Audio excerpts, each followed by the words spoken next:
All right. So Dr. Gertrude Lyons is a lead faculty member, senior life coach, and director of family programs for the Wright Foundation for the Realization of Human Potential. Gertrude has spent the last 20 years empowering individuals, couples, parents, and families to bring out their best and vision and realize meaningful, successful lives. Dr. Lyons is a leading edge trainer and educator in areas such as human emergence, lifestyle parenting, leadership development, career relationship satisfaction and success, and women's development. She received her bachelor's in finance and accounting from St. Mary's College, Notre Dame, and her master's in psychology from Antioch University McGregor School, and her doctorate and master's in transformational leadership and coaching at the Wright Graduate University for the Realization of Human Potential. Dr. Lyons is a founding member of SOFIA, Society of Femininity and Action, established by Dr. Judith Wright to train women in feminine leadership. So we are really happy and excited for Dr. Lyons to be with us tonight, presenting on emotional intelligence. Yay. Well, thank you. Thank you so much, Ashley. I really appreciate it, and feel very grateful and honored to be hosted here tonight by you and Gilda's Club. I was around when it got started in Chicago, and I have had people really utilize the beautiful work that you're doing, and I've always been inspired by that work, and I think particularly in this time, I love seeing all the offerings that you have and the huge support that goes out to the community of Gilda's Club. Really beautiful. So I'm going to share my screen, and we're going to be in the world of PowerPoint along to take us on our journey. So tonight we're being with Boost Your Emotional Intelligence for Life Success. And a little bit of housekeeping here. This is just to show you how, if you want to, while all these slides are going to be up, to put yourself on the side-by-side view and, you know, optimize. You can make the presentation smaller so you can see, and it is all women that we have so far, and this isn't a real person, this is a video, and that we have, you know, this way. And I like, you know, even though we've been on the Zoom format, I keep learning things, so I still like showing this to show, in case you haven't seen how this works. And I just want to say a couple more things about how we're going to be tonight. So we've set it up on Zoom. This is the optimized, but also there's going to be some participation involved in what we're going to do tonight, and that will look like we'll do some polls. We might do 1 or 2 breakout sessions. So I don't want this just to be about me talking to you and you know, feeling like you just have to listen to me the whole time. It's going to be much better if we all interact together. So, you know, I'm just asking everybody to bring your full participation and really lend ourselves. We'll all have a much richer time if we do that. And so we're going to do our first engagement, and we're going to do a poll, because I'm looking forward to sharing and, you know, being with what I've learned and continue to learn about emotional intelligence. But when you saw this title and what you thought about, Ashley just put up this poll, and if you would go ahead and sometimes you have to scroll, just do poll 1, the answers to what do you want more of in your life, and what do you want more of, right? And so there are 10 choices there, and you can choose more than one. Feel free, you know. You might want all of them, but maybe pick a top 3 and go ahead and put in your answers to the what do you want more of in life. To deal better with stress, to not be stopped by fear, open to new experiences, have more career success if you're working, have better decision making, better relationships, more security, stronger immune system, happiness and fulfillment, and self-awareness. I can't get mine to submit, Oh, and I can only choose one.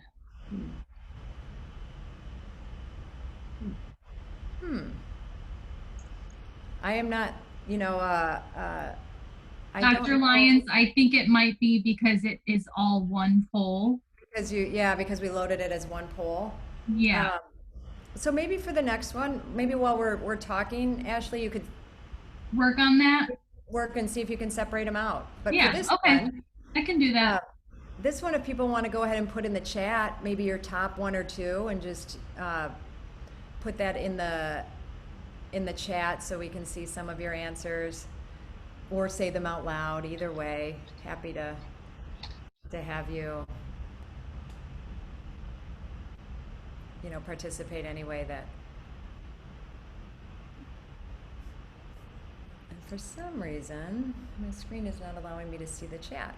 But I've got one with to deal better with stress, to be better at decision making, not stopped by fear or feeling more secure. great. Good. Well, we're going to touch on all of the, some aspect of all of these. So keep in mind the one that you're really wanting to home in on for yourself. And if at the end we haven't touched it and you have questions, I think we should end with some time for questions as well. So I want to say a little bit about, the fact that we're going to be looking at all of this and through this lens of emotional intelligence. I want to name and give some honor and credit to the Wright Graduate University and the Wright Foundation, who's been studying emotional intelligence before it was really a common terminology. For over 30 years, Doctors Bob and Judith Wright have really been making it their lifetime career and mission, and started the Wright Foundation as well as the Wright Graduate University. So bringing in, lots of historical, human development, existential, like all sorts of modalities to really make it accessible for us and put in our own hands, being able to increase and, as it's called, boost our emotional intelligence. So we want to, I'm going to make an assumption that you're familiar with that term. But it really, that's what we're going to be with, right? That we're going to take some theoretical ideas about emotional intelligence and look at how they can apply moment to moment for you and day by day in your personal life, in whatever form that you just named or want that to be. So we're going to be talking about a lot of these things today. So what is emotional intelligence? And you'll hear also social intelligence. What are the benefits? What are the costs of it? What's the science and research? And how do we develop it? And are there exercises in it? Those are some of the things, and ways that we're going to go about exploring this territory. And it's had a huge impact for me over the course of my life. I've been part of the Wright Foundation, as Ashley said, as professionally for 20 years, but personally for 30 years, when my husband and I came to the organization seeking premarital coaching at the time. And this arena was very new to me. I really didn't understand it. I was aware that I had difficulty feeling and expressing my emotions, and that was something that bothered me, but I had no idea how to go about that, or the benefits that it could provide for me. And it was because I found so much benefit as a new couple who didn't have any skills in that arena, to discover what it could bring to our couple, what it could bring to my career. At that time, I was in litigation consulting and working with people in personal injury and wrongful death cases, and I was able to start sharing that with our clients, and that's what led me to want to do this more professionally. So I've really discovered what a superpower it is, and through Sophia, as Ashley mentioned, also seeing it as a course for me in feminine leadership, and really, work in that arena, that the emotional aspect of our lives is a place that I can lead in a feminine way. And because emotions really are one of the most powerful, a really, really powerful tool that we have for us.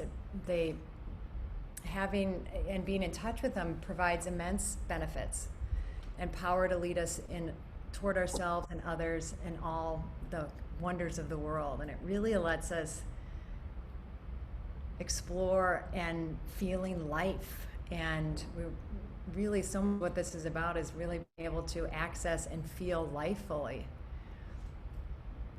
and to see the beauty and honor life fully, to feel our lives, to really be authentic and real, and also to guide us to serve, to live, to love, and to lead. And also really to live a life that we yearn for. And we're going to explore a little bit of what this yearning is all about. So I want to talk a little bit more about some of the benefits, because I think it's important. You know, we're going to explore a lot of things, mistaken beliefs we have, but let's just start exploring the territory of what are the benefits. So in different arenas of our life, one of them is how effective having emotional intelligence is for teams.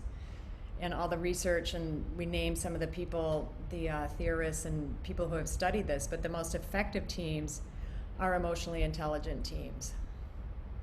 Top leadership positions, 80% of the difference in the top leadership is having emotional competence. Studies show how increased social emotional intelligence raises productivity by 31 to 85% on average. And some places have shown as much as 127%. The Journal of Psychological Science says SEI improves decision making, and we're actually going to talk about that some more and really gives an example of what that looks like. But it lowers and decreases our stress. When we can get in touch with our emotions, they've shown rates of chronic illness to go down, disease risks to go down, high blood pressure, heart attacks, diabetes, stroke. And that when people are really working this for themselves, have even been able to show living up to 10 years longer. That's some pretty big evidence. And this science and the benefits of social, that's kind of shows the statistics, because I think sometimes our mind needs to hear those things. But some things that are a little more intangible that we're going to be talking about is when we're in touch with our emotions, we're more present, we're more real, we're more connected, and we can get more out of our moments in life. So yes, we can do better in our careers and in other areas, but emotions, really guide us in all the areas of our life.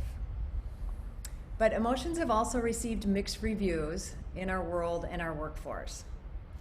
We're basically told that they're bad, and we should suppress them, we should hide them, we shouldn't show them, at least certain ones and at certain times for sure.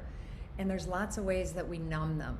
And because there's so many messages about the negativity or where and how they're so not okay in our culture and maybe in our families, that we've come up with a myriad of ways to hide them, to numb them.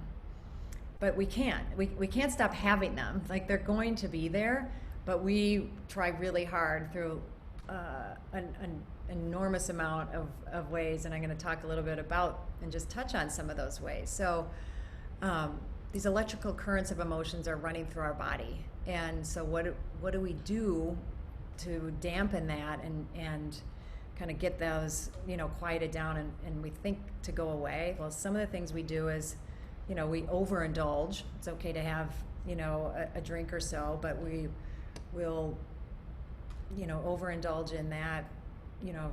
Drugs can become an issue, eating, and eating out of our anxiety or our feelings. So this is a really pivotal and really big piece of work that we work on at the Wright Foundation, and it's leading work from Dr. Judith Wright. She actually coined the term soft addictions, and she has a book and courses and a whole arena. We have a whole weekend, actually next weekend, that she and some of our staff lead to really help us, look at why do we do these and what are they? And so what are some, we just named some of the kind of bigger, stronger ones, but they're, as the book says, seemingly harmless habits that that eat away at our time, our money, and our energy, for sure.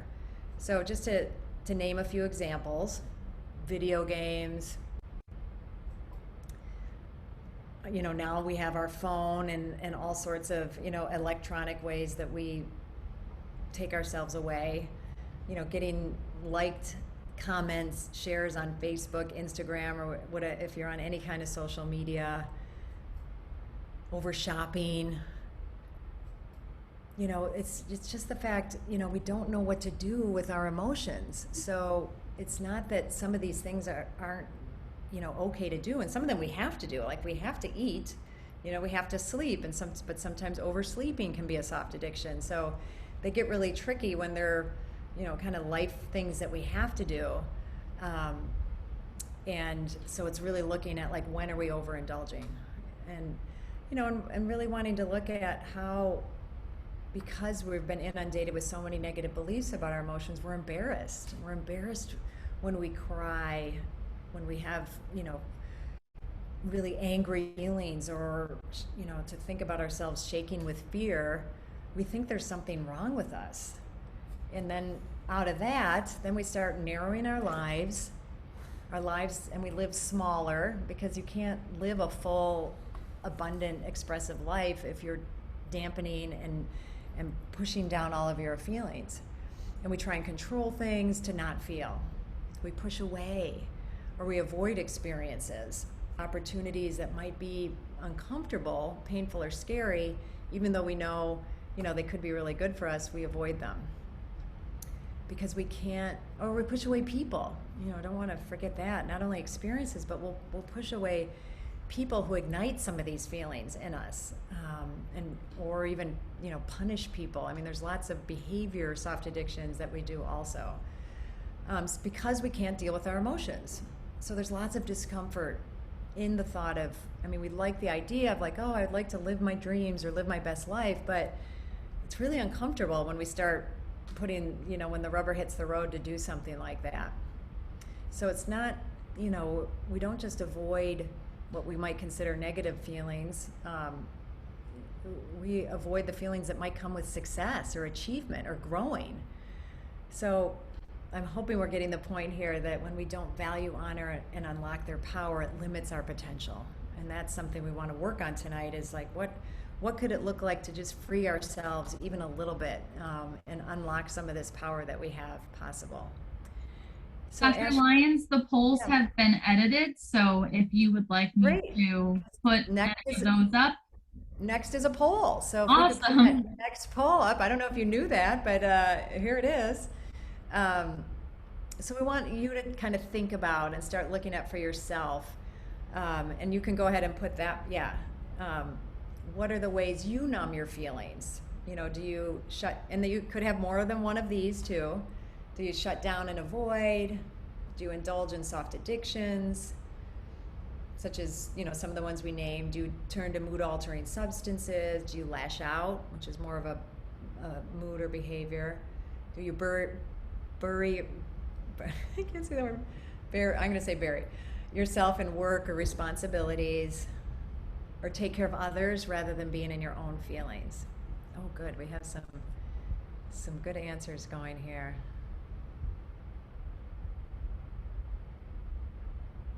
And if I know a couple of you responded via the poll. If there's anyone else that wants to put answers in, please do.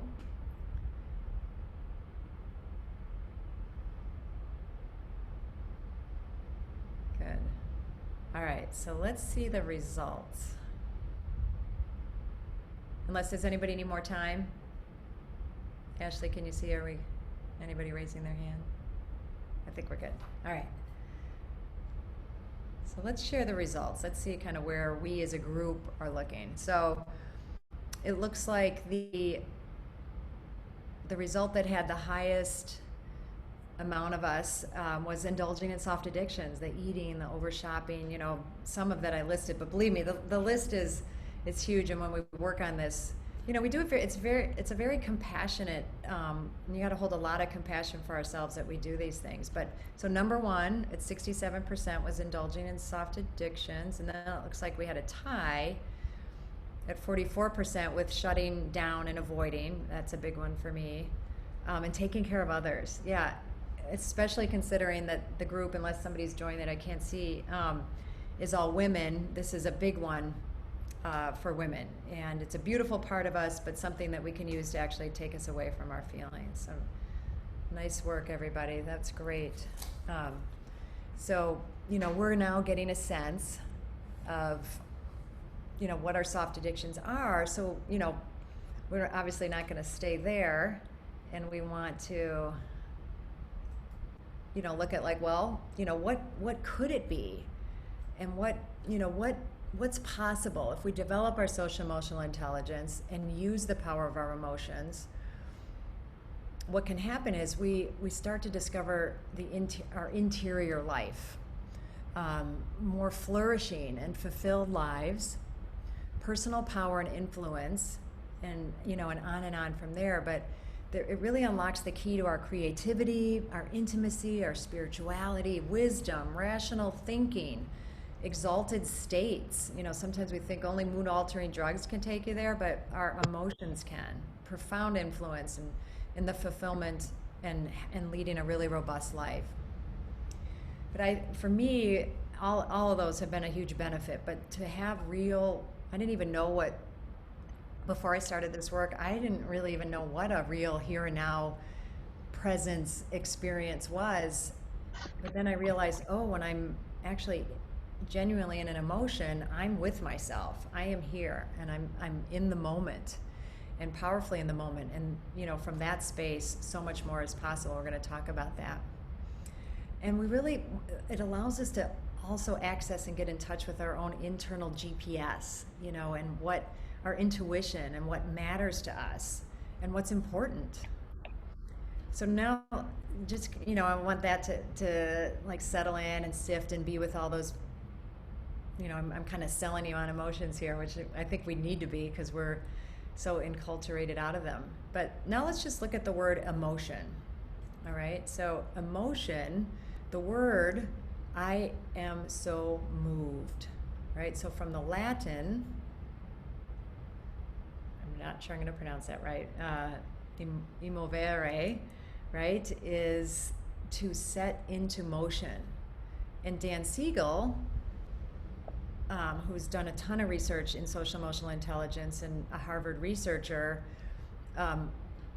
said, the simple but profound statement that emotions are a verb.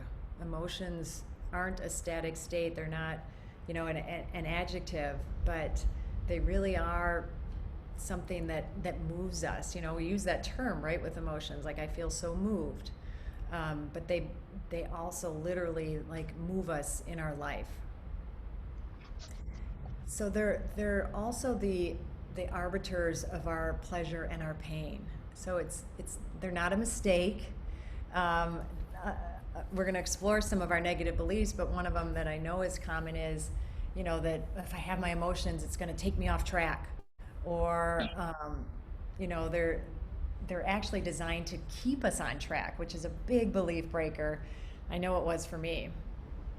And emotions, bring us all of these things that we've been talking about. But we do actually, as we've talked about, live in a world that much more so values logic and stoicism over intuition and feelings. So, just looking at these words pictorially, like logic takes the front and center stage and kind of sitting on top of and really trying to have you not notice the feelings, right? So we live in a world that values the factual and the digital. And we like to use and bring, if anyone has ever been a Star Trek fan, but I think everybody knows who Spock is. But Spock, Dr. Spock on Star Trek, was, a super smart guy, and I'm going to make a little bit more of the leap and assumption that you know who he is, but he really is our culture's ideal, like someone who just functions and doesn't let anything, knock him down, and he can be in any situation and still, operate and, as we see him on Star Trek, right? But neuroscience, and the more we've studied our brain and studied emotions, is that Spock, even though we like to think that he's boldly gone where no man has gone before, but the truth is, this Spock logic, that on the Starship Enterprise, which was the ship that they were all on in the universe, he would have actually been the least mentally healthy and actually the least functional crew member. And because of this Vulcan emotionless way of being, he wouldn't have even made it to Starfleet crew, much less up to the bridge. But we have this belief, and this character came out of our belief as a culture, that he is our ideal and he's someone that should be in charge. But the truth is that he would have crashed the ship, so to speak. So who has this? Antonio Damasio, a professor of neuroscience at the University of Southern California and the Salk Institute, he's done really beautiful studies in really effective neuroscience. And there was a study he did particularly with people who had brain tumors, but had brain tumors on their emotional centers. And because they were on the emotional centers, they found they made this really unexpected discovery about how connected our emotions are to decision making. So can we put up this poll, Ashley?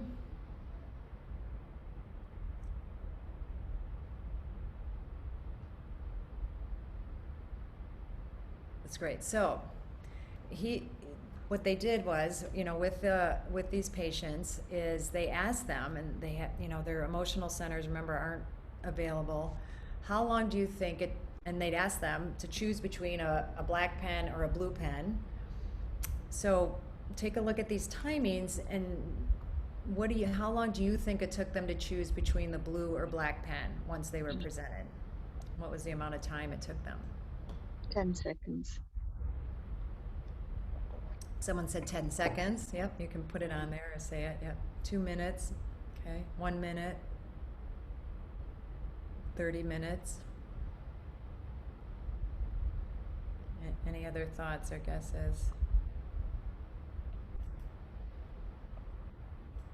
Yeah, so our highest, was the 10 seconds. And then we still had we had some people with 1 minute, 2 minutes, and 30 minutes. Well, they did this study. Nobody did it in less than 5 to 6 hours. What? 5 to 6 hours of the decision making. I mean, and I still don't want to believe it, right? I don't want to believe that having my emotional center damaged in some way could have that much significance in my decision making, but it did, and it does. And have you ever had that experience? Oops, sorry, I went the wrong way. Yep, there we go. Where you're trying to make a decision in kind of in a quick way, or under pressure, and it's so much harder to make that decision. In places where you've agonized over what seemingly seems like a pretty easy decision. What was that for you? So just think about that for a second, and even if you want to put any thoughts about that or experiences that you've had in the chat, please feel free to do that. But if you can remember, how did you feel, when in those moments, of uncertainty, of anxiousness? Did you feel powerless or afraid to make the wrong choice in certain decisions?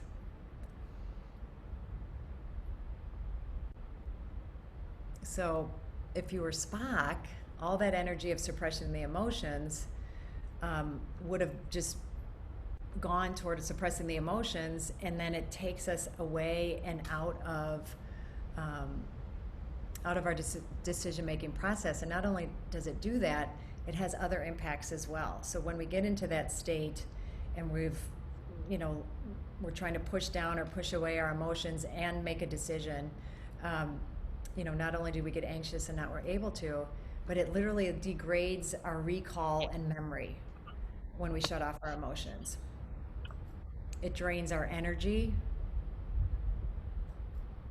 and it really dims our resources. You know, the cognitive resources we have available to us go significantly down. Now, you know, we might not have them completely shut off, but we definitely don't have full access to them. It also reduces our productivity. So we're not really going to get into the social skills, you know, but actually, you know, if we go back and we think about Spock again, if you remember how limited his social skills were, I'm sorry if I'm, you know, using an example that some of you know nothing about, but he really had a very difficult time connecting with people or having any kind of significant relationship. I mean, that they actually showed in reality what it would be like, because without our emotions, we have much less intimacy potential, you know, and without emotions, it's much more difficult, you know, to relate to or even yearn for a significant other. So, you know, that's gone. We wouldn't be able to be rational. And how much that they're the foundation of our thinking. They tell us, they're what brings us to our, you know, our executive functioning, or the forefront of our brain, to really tell us what we value. And it's really important for our learning and our innovation. So I want to do another poll. And in this poll, just with what, you know, I've been sharing in some of the examples, which cost of suppressing emotions strikes you the most? So whether it, you know, feels the most significant or just, you know, kind of the most upsetting, which cost of suppressing your emotions strikes you the most? Look at these. Is it degrading my memory and recall? The fact that it drains my energy, diminishes my cognitive resources, reduces my productivity, decreases my rational thinking.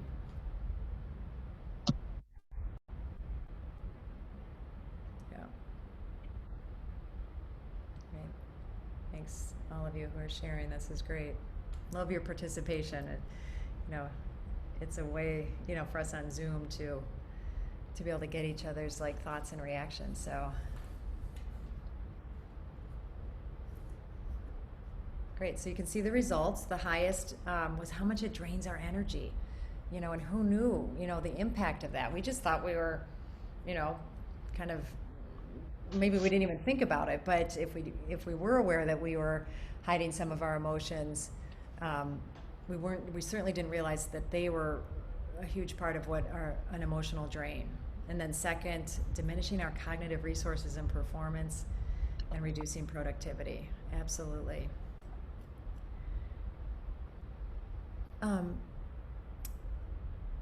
So I'd like to, yeah, and I think we're doing pretty well on time. I wanna give you all a chance to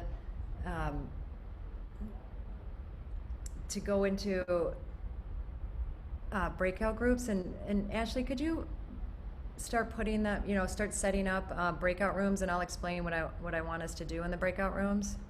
How many groups would you like? Yeah, I can't see everybody right now. We've How got many- about 10 participants. Do you just want 2 groups of 5? Do you want smaller groups? Yeah, let's do 3 groups of 3 and 1 group of 4, but don't put myself, and I mean, if you want, or don't put you or me in it, Okay. but put everybody else in, and Yep. do groups of 3 and 4 if we need an extra group.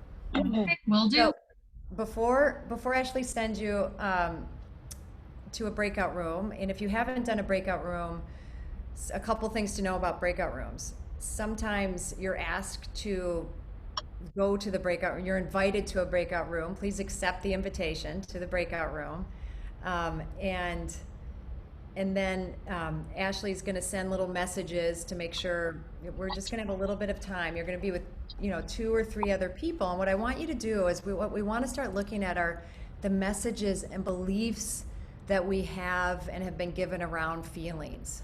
All right, so I want to make sure each person, you know, has a chance to share some of these, and that when we come back, that someone from the group is willing to share what some of the things that your group came up with. But, you know, just to give an example, you know, what messages or beliefs, like feelings are bad, you know, emotions are, or I'm, another one could be, you know, big girls don't cry. So they could be, you know, phrases or things we've heard about emotions, things that have been said around us, or things we even say ourselves, that might possibly be a mistaken belief. So what messages, what in particularly negative messages about emotions have you had or experienced? And just, you know, have a discussion about that. It'd be great if everybody could share and contribute to that. And then we're going to give you about,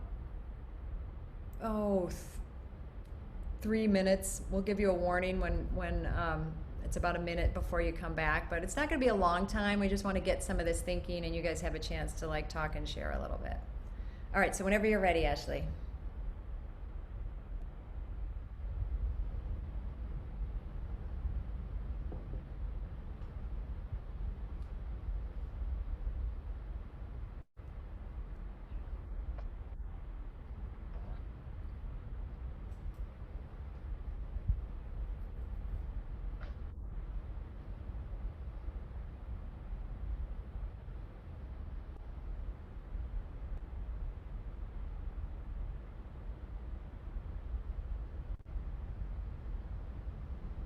Yay.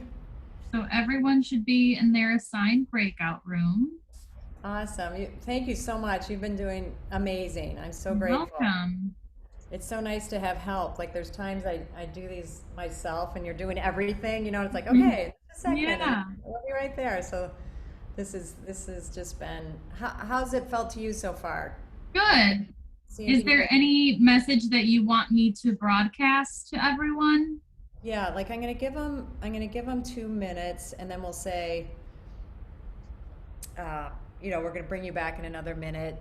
Just, you know, keep talking. We'll just say, you're not gonna do a big message. You'll say, well, maybe put one in now saying, you know, what the assignment is. Okay. Share your negative messages about emotions.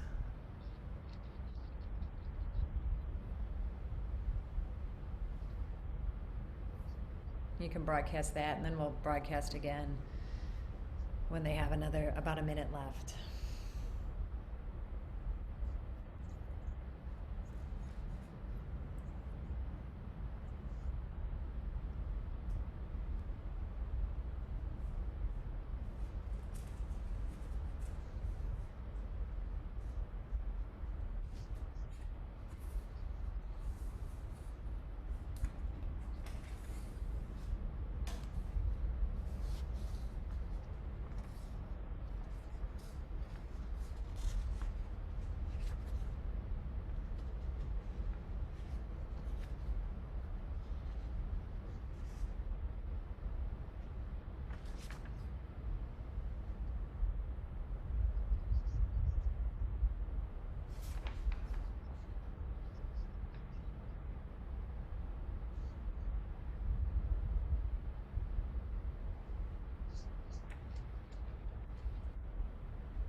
All right, you want to tell them that they have 1 more minute to discuss.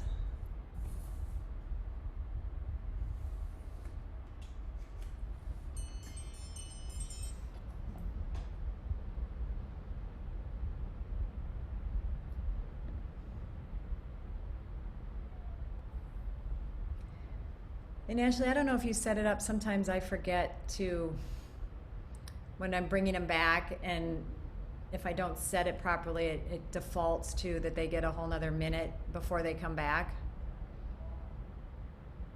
Do you know? So they're coming back in 50 seconds. Is that okay? Oh, yeah, perfect. So you already have that set up. Yep. Okay, great.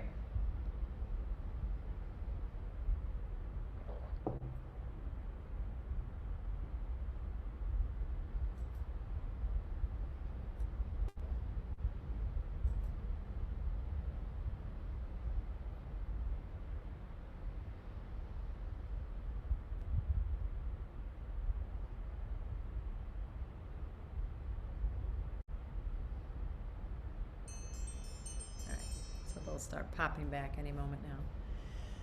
Great.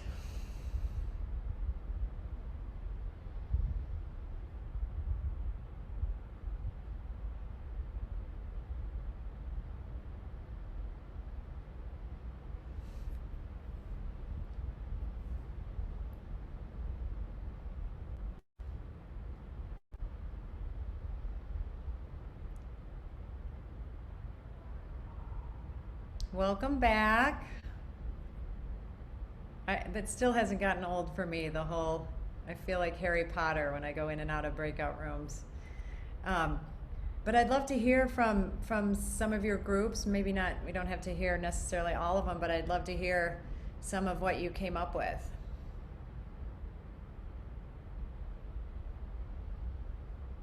If someone from each group is, or someone from some of the groups is willing to share some of the negative messages.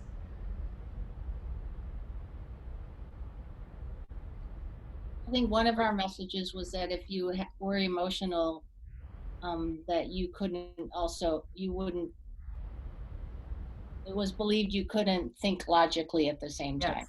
Yep. Yep, for sure.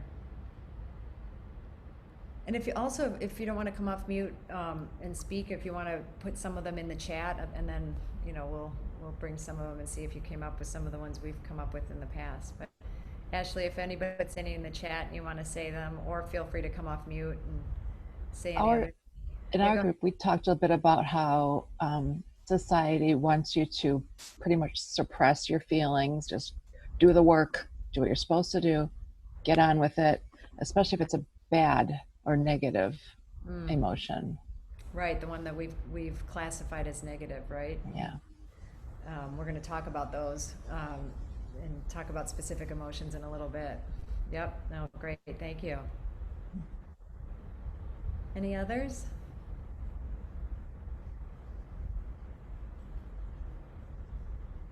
Great, well, we'll talk about some that have come up with other groups and other folks have come up with, and these are, they're beliefs, but also like things, messages that when you have them, then you're given, names. We're criticized through names, right? So you might have a lot of feelings, and then you're called a drama queen, and how it's unprofessional, to have your emotions. So you might be told that. You're being hysterical, or you have anger issues. You're called a scaredy cat, or a wuss, or a crybaby. These are all, and there's so many more, that, and some of them, that have been wired into our thinking and how we think about them, right? For women, it must be that time of the month. Big girls don't cry. Big boys don't cry. It's, and we said it's unprofessional. Have a stiff upper lip. Don't be a crybaby. So, we have lots of messages like that. So certainly doesn't seem attractive or something that we want to go toward, right? When you're going to get called all those names, and especially as a child, and that's when it really gets wired in. So even later in life, when we know that they're okay, it's still not okay because it was so unsafe and not okay. And so the problem isn't the emotions, it's our lack of skill with emotions. This has been going on so long that we've kind of lost our skill, and we really don't know how to be with them. So we get frozen or numb, or we let them build up. And when we let them build up and we try and stuff them down, then they do erupt, or we get we can get irresponsible with them, and there's so many things about that I've learned in my life, that I was certainly someone who instead of having anger was definitely not okay. I, was raised to be a good girl, and also for reasons, in my household, it also didn't feel safe to have emotions because I didn't know. I had a very erratic mother and an angry kind of passive aggressive father, so it felt safest. I definitely learned early on, just keep those emotions at bay. So for me, to break beliefs that it's safe to have them has been a big part of my journey, and particularly around anger. So I would just keep anger like stuff down, but it still leaks out. Like, we can't not have them; they're there, right? So mine would come out in more passive aggressive behaviors, and really limited me in that way pretty significantly in relationships or getting what I want. You can't get what you want when you're living so passive aggressively. So let's kind of go back and look again, and now that we've been with these mistaken beliefs, let's take another kind of window in and look at how this impacts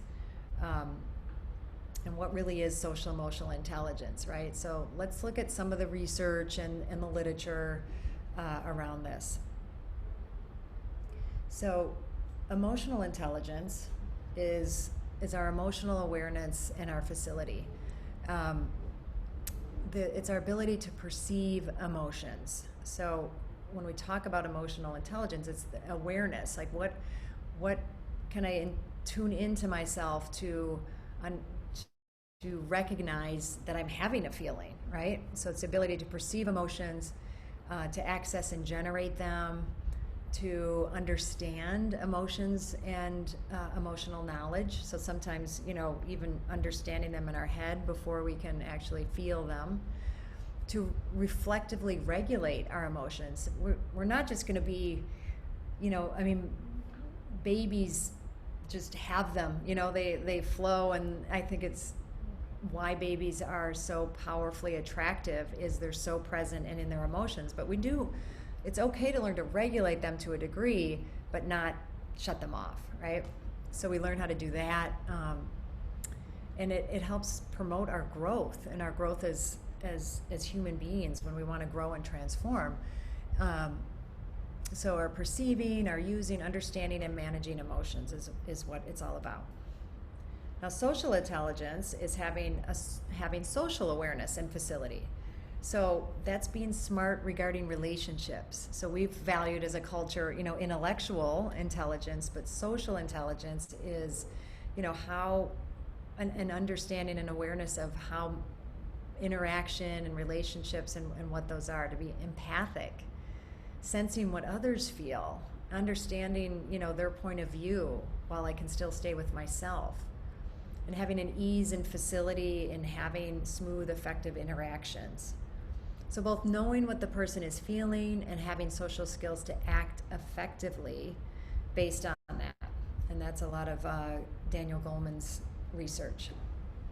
So at the Wright Foundation, we've taken this work and taken a lot of the research that's been done, and in our curriculum, we really want to support people in accessing, their emotional and social intelligence. So a model we work with, that I'm going to share with you now, is the in-out, up-down model of emotional facility. So, people who,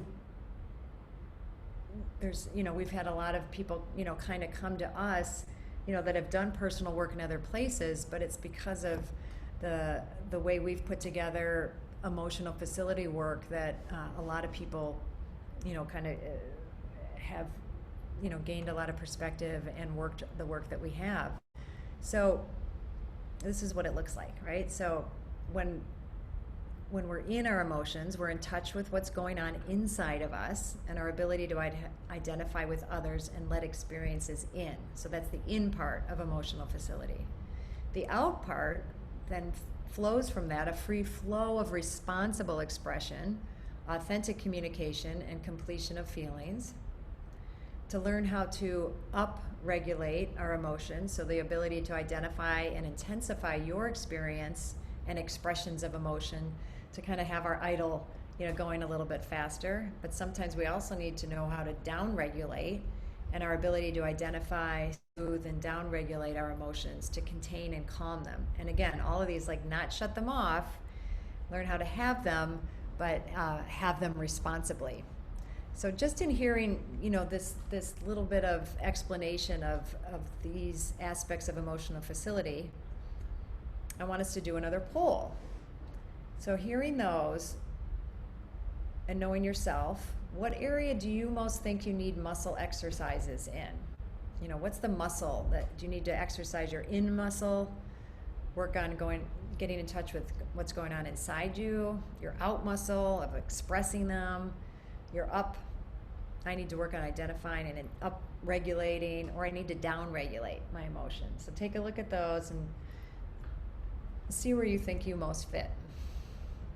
Yeah, the out, yep.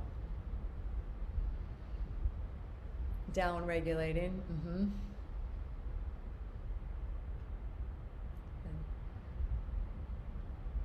Yeah. Yep, out.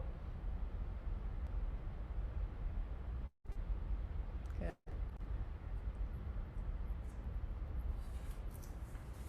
Yeah, so it looks like our out won the day. Most of us really have, and where we see the aspect that we want to work on is I need to work on expressing my emotions freely and putting them out. So I may be aware of them, but I want to work on putting them out. That's great. So just this awareness, so much, like I said, about all of this is our awareness, and you've just gained some awareness on yourself. So that's beautiful. So now I'm gonna stop our poll. I think some of you saw that. Good. So now I want to look at and dive a little bit deeper into how do we do that, and what could that look like. Oops, let me just get rid of that. Great. So I want to introduce us to how we approach getting in touch with our feelings, and looking at it through the lens of 5 primary feelings: fear, hurt, anger, sadness, and joy. And usually what people, when they see this list, why is there only one good one? Well, that's one of the beliefs that we have is that joy is the only good one. But what we want to look at is, all of them have a function, all of them have value to us in our emotional intelligence.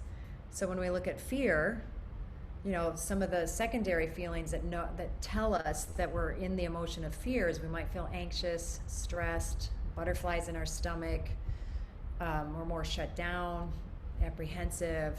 It could escalate into terror, dread, trepidation, or panic. Hurt, we know that we're feeling hurt when we feel wounded, unhappy, and emotionally upset. Our anger really gets out there when and a way that we can recognize and we can name anger is that we're feeling that we're experiencing annoyance, we're ticked off, we're frustrated, irritated, rageful, resentful, and antagonistic. Sadness, or our pain, sadness, it is really, when we look at that one, it's a loss of pleasure, and we'll feel disappointed. Just to name a few, you can read all of them, but we'll have grief and our sorrow, to feel dejected and desolate. And then joy, where I feel happy, amused, delighted, at its highest level, bliss, elation, thrilled, ecstasy, and pumped. So, what we want to really, notice is where do these show up for me? And how do these, show up in my life when I look at these, and which ones can I relate to? And as we said, what we notice about them. So what we want to look at is just, this is just a be with yourself exercise here. When we think about those, what I just presented as these 5 emotions, let yourself think about your day, right? And which of the feelings did you notice in your day today? So today I felt, and just kind of think about examples where you might have experienced any one of these 5 examples, and just think about that for a moment.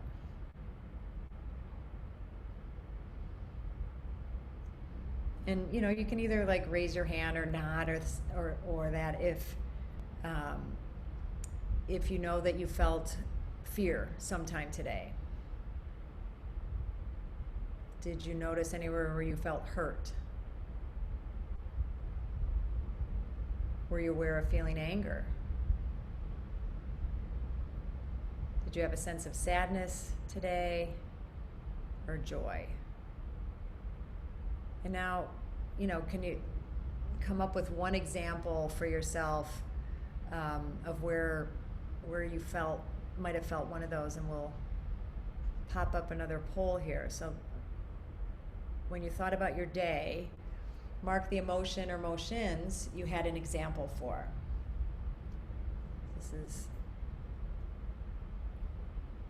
I think we have a poll for that, Ashley. Do we?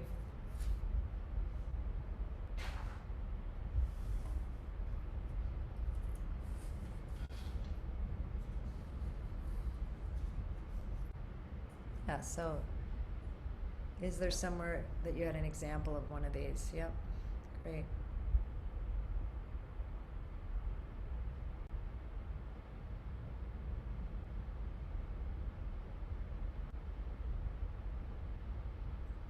Great.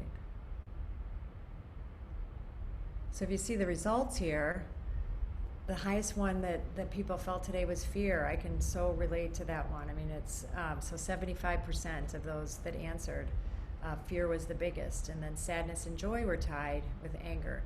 And it's not uncommon, when I do this, that hurt's one that a lot of us don't, that has really been shut down for many of us. We don't really think about it, like how often we're hurt in a day, but it's actually quite a bit.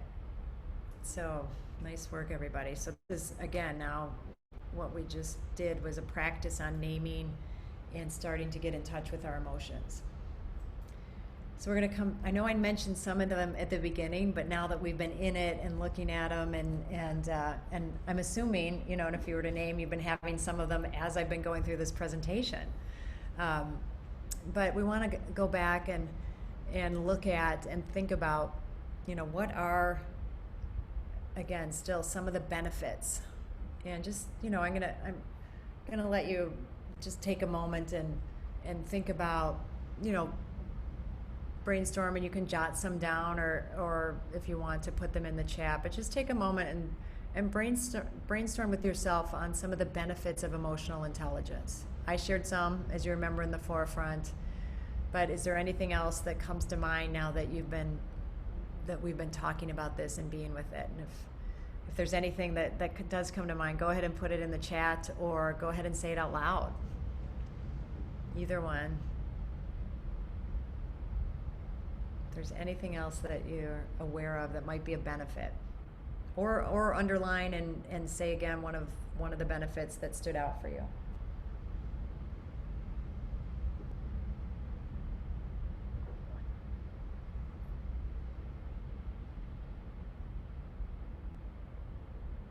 And Ashley, I'm not seeing the chat, so if there aren't any in the chat, that's okay.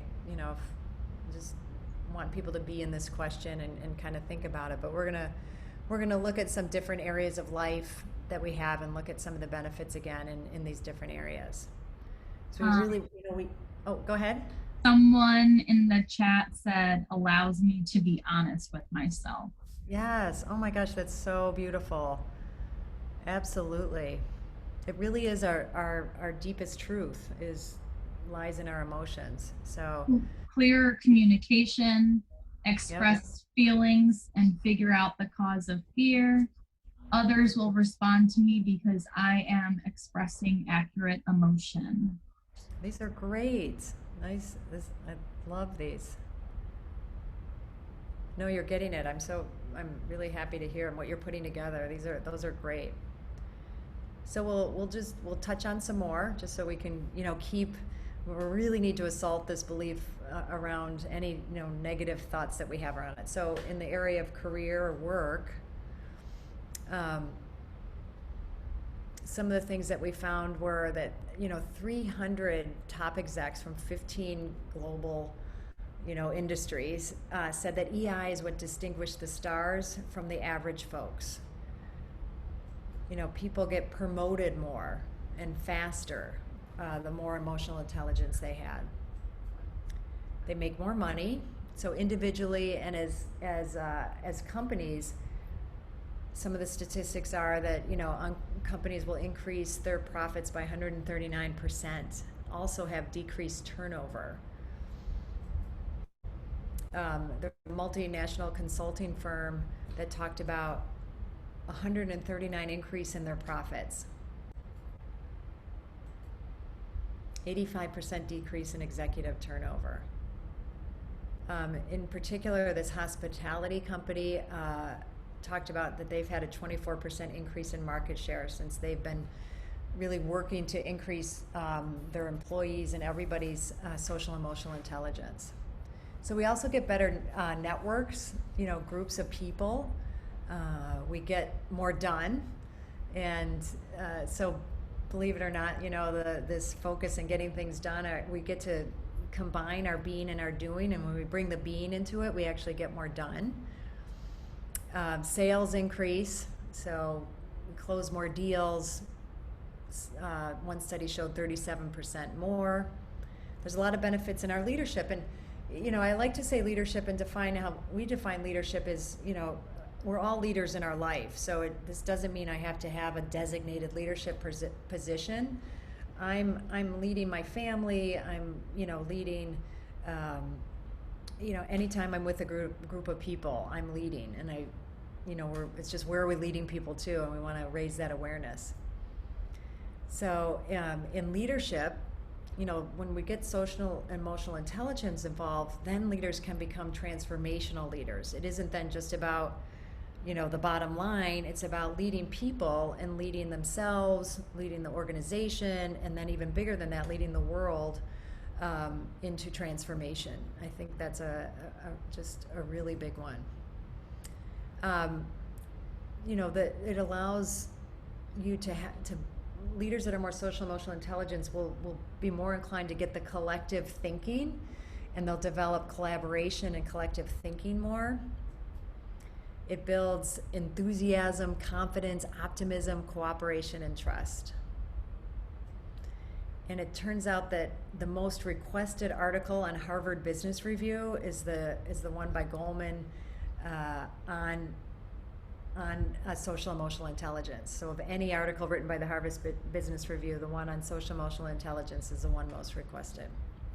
So let's look in relationships, because this is, unless we live in a cave, by ourselves, relationships are such a big part of our life, right? So higher social emotional intelligence, having satisfying marriages or relationships. More rapport, more intimacy, more empathy, and more connection, as we're seeing here. We also get to see the benefits of emotions in children. So having, stronger that, children have better awareness of their emotions. They're better able to self-soothe and regulate. So instead of, with our children, teaching them to just, get rid of them, we want to teach children to regulate. So it allows children to have more focus and impulse control, values and ethics, more problem solving, decreased aggression.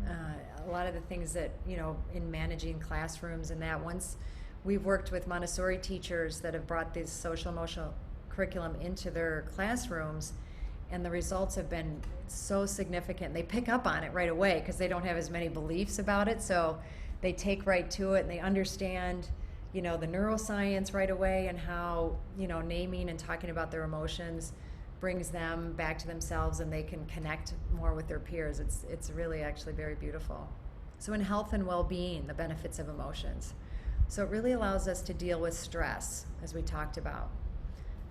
We have better and more significant health, and there's so many studies that show the more I allow the flow of my feelings and an okayness with feelings, it really boosts our immune system. When we start having our feelings, the lower incidence of alcohol and drug abuse, but also more resilience. So we're not, so thrown, and the pogo sticks, you know, to show us being kind of like thrown around, but we really are able to bring that together. You know, increasing life expectancy with our emotional intelligence. And we're just more open to adventure and opportunities and saying yes to life.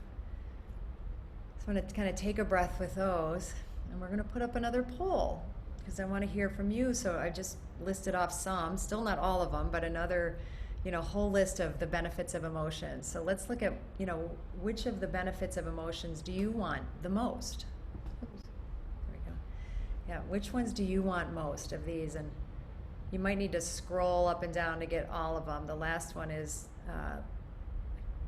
of the list, is to live longer, is last on the bottom there.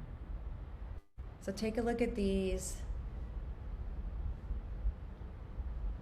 You don't have to pick just one. You can pick more than one, but you can pick your top one or two. It's fine.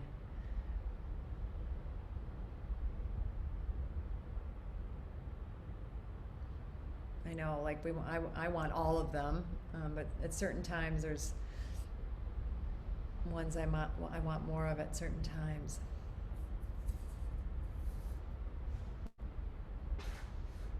Great.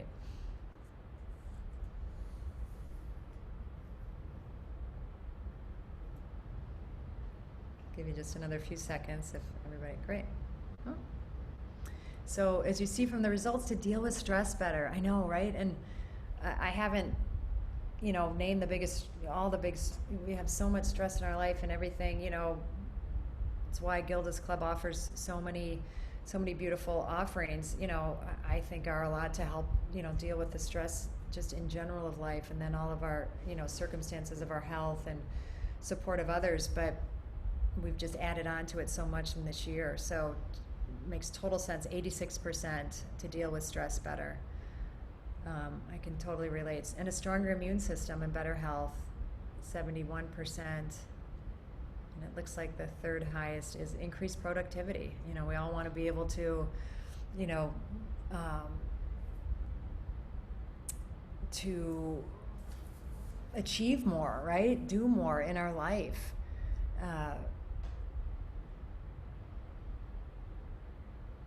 But they're, you know, if I look at all of them again, they're all certainly valuable. So nice work, everyone. All right. So I want to just name these again. I'm going to go through these really quickly because, you know, we looked at these, but now we have, you know, more awareness, and to name again some of the costs of suppressing them. You know, we are in the brain and neuroscience, you know, our prefrontal cortex is our kind of the newest part of our brain, but it really is where our decision making, our vision, you know, our higher thinking, and we don't have access to that if we're not expressing and having our feelings. So by not expressing them, it chews up that prefrontal energy. It's a massive resource that we're that is what leaves us so drained. And again, if you remember, it degrades our memory and recall,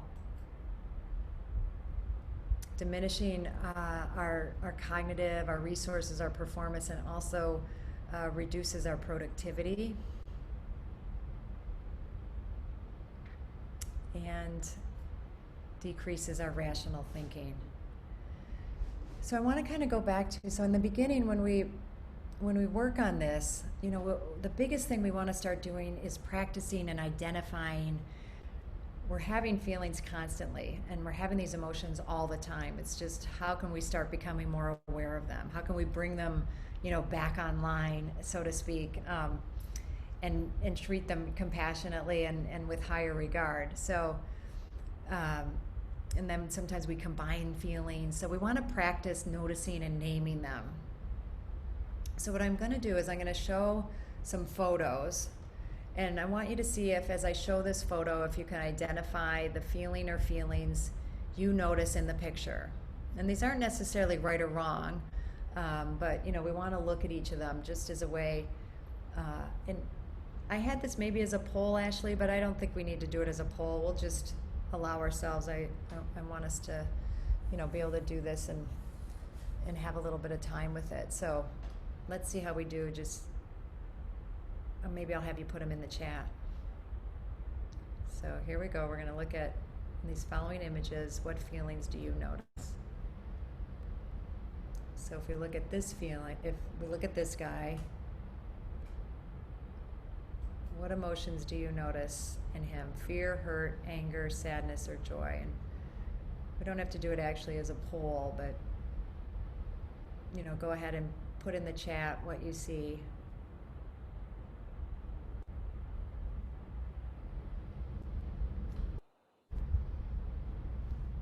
Or what you saw with that one. I can,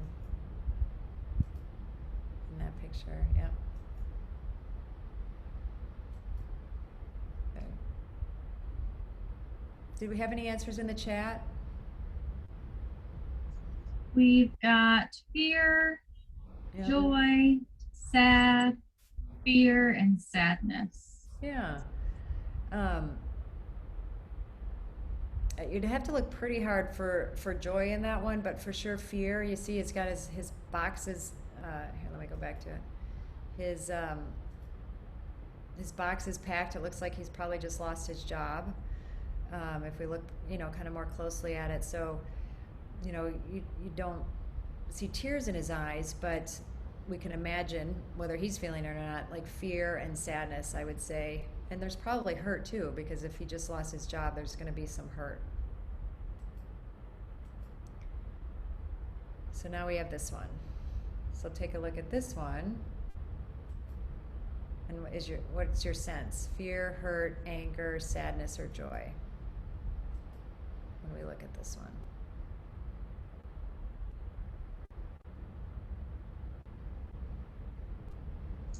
We don't have any answers in the chat just yet.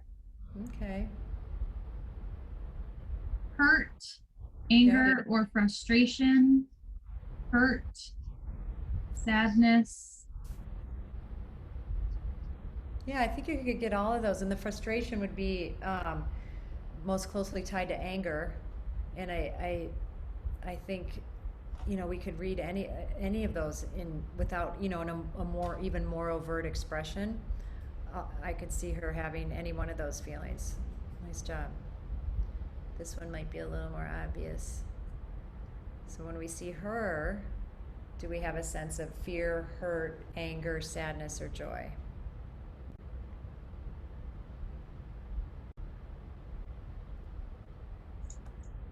Fear, sadness. Mm-hmm.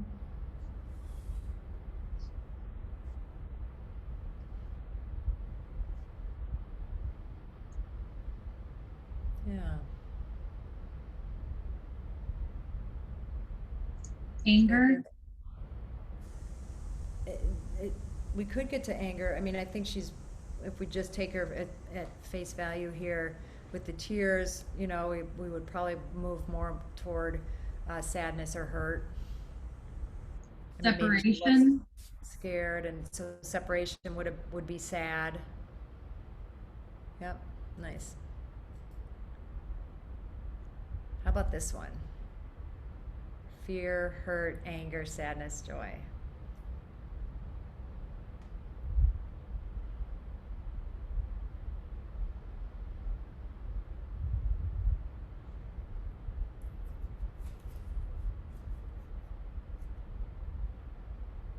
Any answers for this one?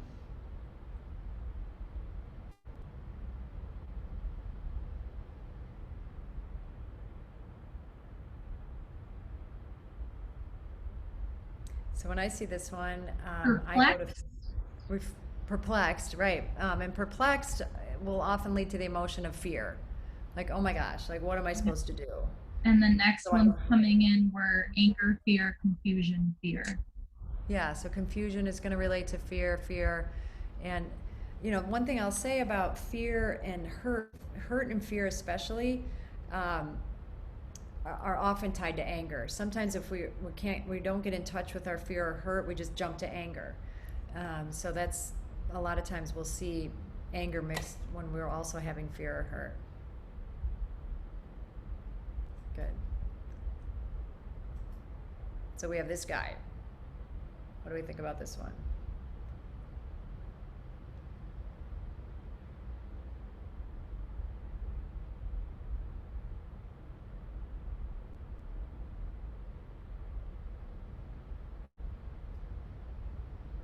Any answers to this one? Angry, Yeah, I'm willing to give disbelief, him anger. fear, sadness, And some of those might be there too. He's most overtly showing anger. And then how about her?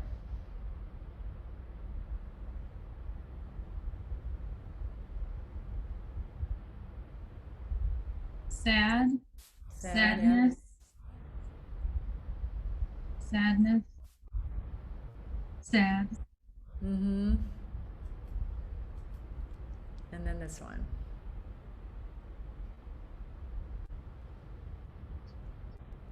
What emotion do we see here? joy, Mm-hmm. joy, Mm-hmm.